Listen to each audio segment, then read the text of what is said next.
Continuing है with chapter 11। Now आप सब लोगों ने क्वेश्चन नंबर 20 मुझे करके भेजा था कि find the energy consumed in kWh consumed in 10 hours by 4 devices of power 500 watt each। And जैसे आप लोगों ने पहले उसको 20,000 वॉट आवर आया था आंसर, और फिर किलोवाट में करने के लिए आपने 1000 से डिवाइड कर दिया था, तो 20 किलोवाट आवर आंसर आ गया। ठीक है, कई बार क्वेश्चन आएगा find energy in units. kWh की जगह क्या लिखा होगा, यूनिट्स लिखा होगा। ठीक है, तो जब भी आंसर यूनिट्स में लिखा हो आपको बस क्या करना है, जो भी kWh की वैल्यू आई है नेक्स्ट स्टेप पे बस क्या है कि 1 kWh is equal to 1 unit होता है, सेम ही होता है। तो आपको जब ये आया तो लिख देना देयरफॉर 20 यूनिट्स आर यूज्ड। ठीक है, 1 kWh is known as 1 unit. अच्छा, ये बेसिकली एक ये जो लास्ट पैरा है हमारा, commercial unit of energy. The unit of joule is too small, hence it is inconvenient to express large quantities of energy. We use a bigger quantity of energy called kilowatt hour or kWh. What is 1 kWh? Let us say we have a machine that uses 1000 joules of energy every second.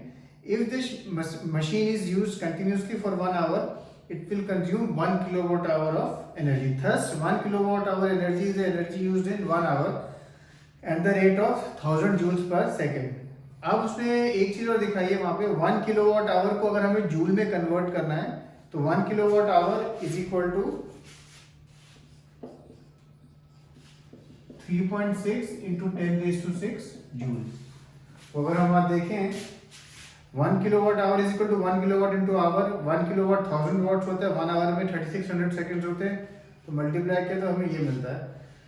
The energy used in households, industries, and commercial establishments are usually expressed in kilowatt hour. For example, energy used during a month is expressed in terms of units, where 1 unit means 1 kilowatt hour.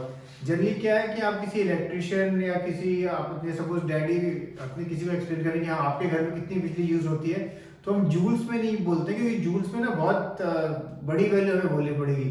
हम instead for ease हम बोलते हैं 3 kilowatt hour energy use होती है या 3 units of energy use होती है per month, हम इस तरह से बोलते हैं। अच्छा, कई बार क्वेश्चन आएगा कि आपको दिया होगा energy consumed in terms of kilowatt hour या यूनिट, और आपको बोलेगा कि भाई कन्वर्ट दिस इनटू जूल्स। तो जैसे यहाँ आप काफी क्लियरली लिखा हुआ है 1 kilowatt hour is equal to 3.6 into 10⁶ joules. And जैसे मैंने बोला 1 किलोवाट आवर और 1 यूनिट सेम होता है, तो 1 unit is also equal to the same thing only. जैसे अब हम देखेंगे क्वेश्चन नंबर 9 पीछे लिखा है, a certain household has consumed 250 units of energy during a month. How much energy is this in joules? कोई हाउस होल्ड है जो 250 यूनिट्स ऑफ एनर्जी यूज करता है पर मंथ, तो ये जूल्स में कितनी है, तो आपको बस क्या करना है, यूनिट्स है तो 250 इंटू 3.6 इंटू 10⁶, और ये बस ये कैलकुलेशन करके लिख देना। समटाइम्स कई बार क्वेश्चन का बच्चों का they get confuse in the sense कि सर ये जो 10⁶ के 6 जीरो लगाने हैं पीछे, नहीं, there is no need for it, आपको वो करने की जरूरत नहीं है, आप बस इन दोनों को मल्टीप्लाई करके और लिख सकते हो। एक चीज और, कई बार आप जैसे पीछे से या कहीं से भी आंसर चेक करें, सपोज एक्सक्यूज मी ये आंसर लिखा है ऐसा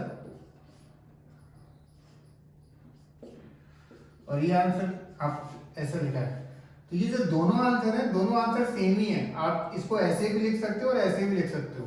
ठीक है, दोनों आंसर सेम ही है, क्योंकि अगर आप देखो ये 90 भी है तो 9 इंटू उसको अगर हम 10 लिखें इंटू 10⁻⁷, ये 10 ऊपर गया, ये इंटू 10⁻80 बनेगा।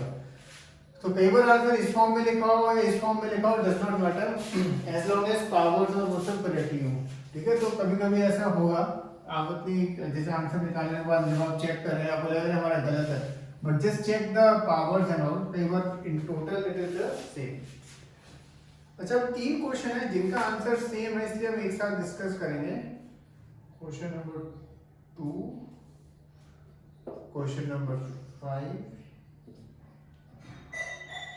And question number 11। ये 3 क्वेश्चन है जिनका आंसर सेम है। उनका सेम क्यों है? उससे पहले हम वर्क डन का जो हमने सबसे बेसिक फॉर्मूला लिखा था, work done is equal to F into S. But इसके साथ एक चीज और है जो अभी हायर क्लास में आप देखेंगे, वो होता है कॉस थीटा भी लगता है। और 10th में जब आप करेंगे, आप साइन थीटा, कॉस थीटा, ये सब एंगल्स पे बेस्ड होते हैं, उनकी वैल्यूज आपको मालूम चलेगी। फिलहाल आप थीटा जो है जब भी 90 होता है, यानी angle between force and displacement, suppose force लग रहा है और डिस्प्लेसमेंट, इन दोनों के बीच में एंगल 90 होता है, तो जो cos 90 की वैल्यू होती है 0। cos 90 की वैल्यू होती है 0। तो वर्क डन क्या होता है? F dot S into 0। तो वो वर्क डन भी आपका 0 होता है। नॉर्मली जैसे वर्क डन जब हम देखते हैं, जैसे मैंने सपोज ये कोई ऑब्जेक्ट है, ये फोर्स लगाया इस तरफ और ऑब्जेक्ट भी इसी तरफ डिस्प्लेस हुआ, तो वर्क डन हम क्या कहते हैं? पॉजिटिव। बट जब फोर्स और डिस्प्लेसमेंट और लग रहा हो, फोर्स जो लग रहा है वो 90 डिग्री पे होता है, तो वर्क डन क्या होता है? 0। और ये होता है ये तीनों क्वेश्चन में। इन तीनों क्वेश्चन में इसी लॉजिक से आंसर लिखेंगे आप। ऑफ कोर्स वर्डिंग थोड़ी डिफरेंट होगी, एक में सैटेलाइट है, एक में कुछ और है, एक में कुछ और है, बट पहले फॉर्मूला लिखेंगे आप, फिर लिखेंगे since the angle between force and distance and displacement is 90 degree, therefore work done is 0, and so forth. For example, so question है सबसे पहले question 11th, what is the work done by the force of gravity on a satellite moving around the earth? Justify your answer. तो आप क्या लिखेंगे? The work done by the force of gravity on a satellite moving around the earth is 0 because work done का formula लिखना theta 90, the theta is the angle between the force of gravity and the motion of the satellite, okay, and cos 90 equal to 0, therefore work done is 0. Similarly, question number 5th में a mass of 10 kg is at a point on the table, it is moved to a point B. एक मास A है 10 kg का, it is at a point A, table A point पे है, and it is moved to a point B. हमने force लगाया और B पे गया इस तरफ से. If the line joining A to B is horizontal, what is the work done on the object by gravitational force? Explain your answer. Again अगर आप देखो ग्रेविटी उसको नीचे से फोर्स लेती है, उससे नीचे से पुश करते, नीचे पुल कर रही है उसको, और एक हॉरिजॉन्टल सरफेस पे है वो, तो अगेन ये एंगल कितना होता है? 90। एंड जब भी angle between the force and the displacement is 90, then what do we say? The work done is 0। तो अगेन ये फॉर्मूला लिख के, लॉजिक लिख के आपको लिख देना है। सिमिलरली क्वेश्चन नंबर 2,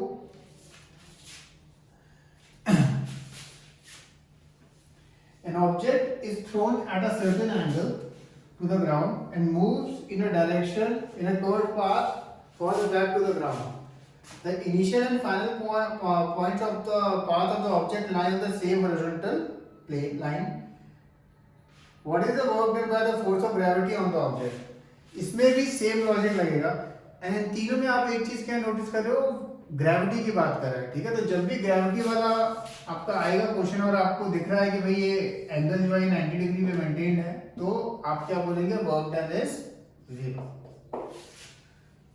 इसी तरह का जो एक क्वेश्चन है वो है क्वेश्चन नंबर 18। लिखा है in each of the following a force F is acting on an object of mass m.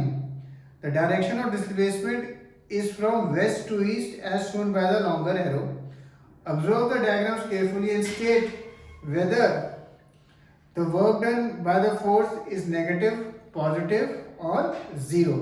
ये तीन ऑप्शन उसने आपसे पूछे कि भाई वर्क डन पॉजिटिव है, नेगेटिव है कि 0। तो फर्स्ट केस में अगर आप देखो, जैसे हमने अभी डिस्कस किया, फोर्स और ये ऐसे दिखा रहा है, तो ये एंगल कितना है आपका? 90 डिग्री, देखो वर्क डन इज 0। सेकंड में जिस डायरेक्शन में ऑब्जेक्ट को पुश किया जा रहा है उसी में वो जा रहा है, तो work done is positive. And third में ऑपोजिट हो रहा है, then of course you know then the work done is negative. Okay, so do these questions and एक ही जो डेरिवेशन है ना कि भाई 1 kilowatt hour to 3.6 into 10⁶ joules, ये भी लिख देना, ये मैं आपको भेज दूंगा मतलब लिखने के लिए, ये पेज 156 पे आप इसको देख सकते हैं। ओके, तो फिनिश टिल हियर, चीयर्स।